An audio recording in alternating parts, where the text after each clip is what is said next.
주님께서 여러분과 함께 오늘은 은수자 레오나드의 축일입니다. 기도합시다. 주 하느님, 주님의 종 레오나드를 주님을 사랑하는 열정으로 불타게 하시어 세상의 찬란한 빛이 되게 하셨나이다.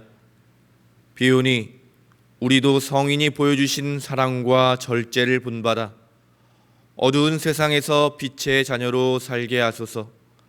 성부와 성령과 함께 한 분 하나님이신 우리 주 예수 그리스도의 이름으로 기도하나이다. 아멘. 오늘 함께 읽을 성경 말씀 고린토전서 3장 10절에서 17절까지의 말씀입니다. 고린토전서 3장 10절에서 17절까지 말씀입니다. 나는 하나님께서 주신 은총으로 능숙한 건축가가 되어 기초를 놓았고 다른 사람은 그 위에 집을 짓고 있습니다. 그러나 집을 짓는 방법에 대해서는 각자가 신중히 생각해야 합니다. 이미 예수 그리스도란 기초가 놓여 있으니 아무도 다른 기초는 놓을 수가 없습니다. 이 기초 위에다가 어떤 사람은 금으로, 어떤 사람은 은으로, 어떤 사람은 보석으로, 어떤 사람은 나무로, 어떤 사람은 마른 풀로, 어떤 사람은 지프로 집을 짓는다고 합시다. 이제 심판의 날이 오면 모든 것이 드러나서 각자가 한 일이 명백하게 될 것입니다. 심판의 날은 불을 몰고 오겠고 그 불은 각자의 업적을 시험하여 그 진가를 가려줄 것입니다. 만일 그 기초 위에 세운 집이 그 불을 견디어내면 그 집을 지은 사람은 상을 받고 만일 그 집이 불에 타버리면 그는 낭패를 볼 것입니다. 그러나 그 자신은 불 속에서 살아나오는 사람같이 구원을 받습니다. 여러분은 자신이 하나님의 성전이며 하나님의 성령께서 자기 안에 살아계시다는 것을 모르십니까? 만일 누구든지 하나님의 성전을 파괴하면 하나님께서도 그 사람을 멸망시키실 것입니다. 하나님의 성전은 거룩하며 여러분 자신이 바로 하나님의 성전이기 때문입니다. 주님의 말씀입니다.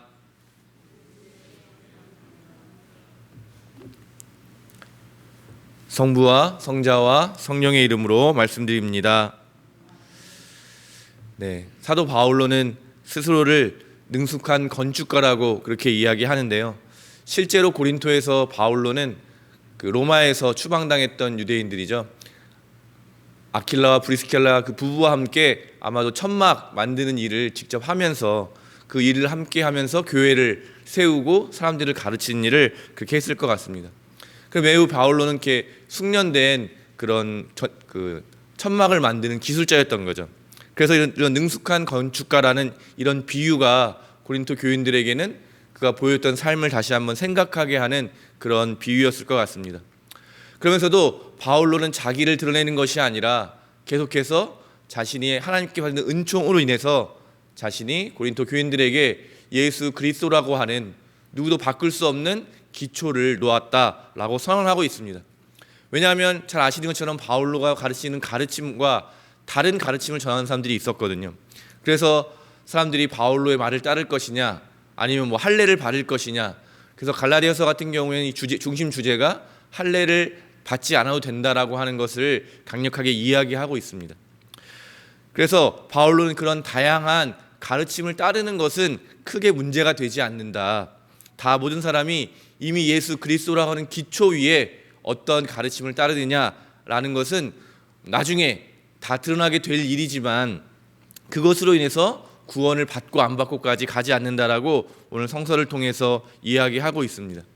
그러나 사람마다 예수를 받아들이고 난 이후에 어떻게 살아가는가도 심판의 마지막 날에는 다 밝혀질 것이라고 이렇게 이야기합니다. 그래서 그 올바른 가르침을 통해서 거룩하게 잘 살아간 사람은 상을 받게 되고 또 그러나 그렇지 못한 사람은 낭패를 볼 것이라고 오늘 이야기하고 있습니다. 우리가 예수님을 구주로 받아들이고 또 예수님을 기초로 해서 우리가 살아가고 있지만 때로는 잘못된 길을 갈 수도 있고 때로는 올바른 그런 재료가 아닌 잘못된 재료로 집을 지을 수도 있겠습니다. 그래서 우리는 예수 그리스도를 바라보면서 바울로가 했던 것처럼 오직 예수 그리스도를 끊임없이 바라보면서 우리 안에 살아계신 그 성령 하나님과 깊은 교제를 나누고 또 그것을 통해서 우리의 삶에 하나님의 뜻을 이루어가는 것, 그것이 아마 가장 좋은 재료로 가장 좋은 집을 짓는 것이라고 할 수 있겠습니다. 오늘 하루도 예수님을 깊이 바라보시는 여러분 되시기를 바랍니다. 성령 하나님과 깊이 교제하시면서 그분의 음성을 들으시고 살아가시는 하루가 되시기를 바랍니다. 사도 바울은 이런 건축의 이미지를 점점 발전시켜서 결국 한 사람 한 사람이 모두 성전이라고 하는 놀라운 선언을 하고 있습니다. 고대 세계에는 그 각 도시마다 큰 신전이 있고요. 그 신전에는 각 다양한 신들이 있었는데 그 중에 이제 하나의 신을 선택하는 거죠. 그리고 그 도시의 주 신이 되는 거고 그 신의 형상을 아주 크고 아름답게 만들어 놓았습니다. 그런데 그리스도교는 또 그리스도에 출발한 유대교는 그 형상이 다른 데 있는 것이 아니라 그렇게 무슨 아름다운 보석이나 돌로 만들어지는 것이 아니라 그 형상이 우리 안에 각자 사람 안에 담겨 있다고 창조의 이야기에서 선포하고 있습니다. 사실 그 당시의 세계관으로 볼 때는 굉장히 놀라운 선포인 것이죠.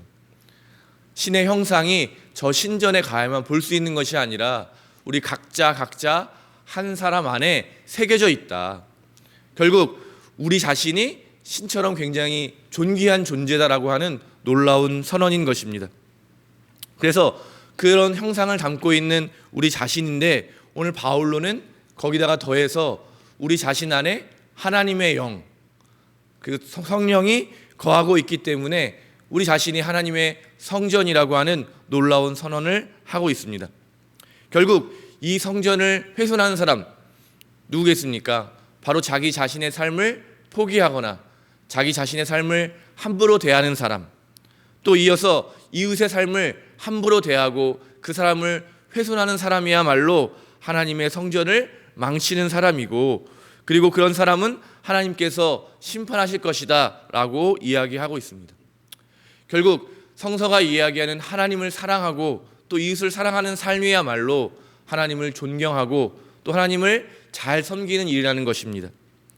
하나님을 섬기는 것과 이웃을 사랑하는 것이 분리되지 않은 것을 다시 한번 사도 바울로는 우리에게 보여주고 있습니다.